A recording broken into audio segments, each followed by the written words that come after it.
When I want a cheesy, comforting appetizer that people are sure to love, these Arancini balls are at the top of the list.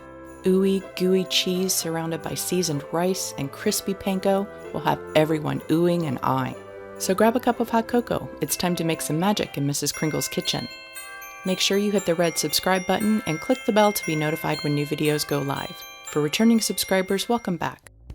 To 2 cups of boiling water, add 1 cup of Arborio rice. Make sure it comes back up to a boil again, give it a little stir, and then reduce the heat to simmer and cover for 10 minutes. Then give the rice a stir and cover again for another 10 minutes or until all of the water's been absorbed. Add the rice to a shallow bowl and then add half a teaspoon of Italian seasoning. Give it a stir and then add 1 to 2 tablespoons of grated Parmesan or Asiago cheese. Stir it up until well combined, cover it, and allow it to chill out in the fridge for at least 30 minutes. While that's chilling, it's time to cut the cheese. Insert laughter to honor your inner 7-year-old.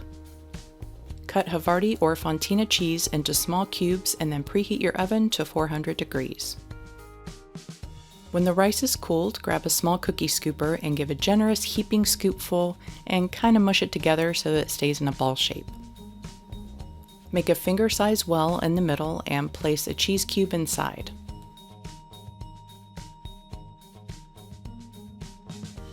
Use some extra rice to cover the hole and seal up the balls so that no cheese leaks out during baking.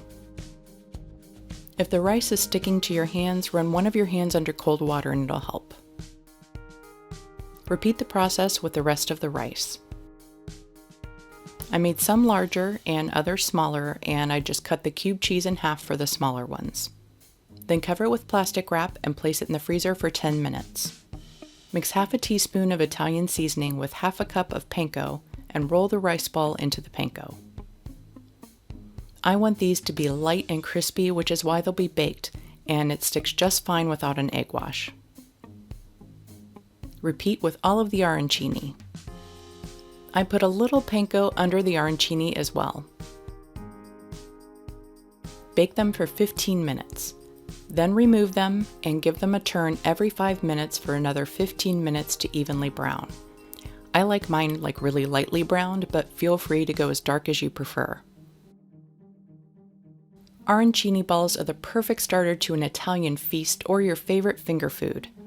These can be made ahead to the panko breading stage and frozen if you want to get a jump on party prep. Don't forget a side of your favorite marinara for dipping.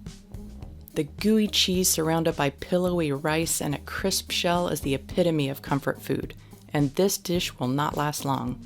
At least it doesn't in our house. For the full printable recipe, head on over to mrskringleskitchen.com. Don't forget to like, comment, and share the love with your family and friends.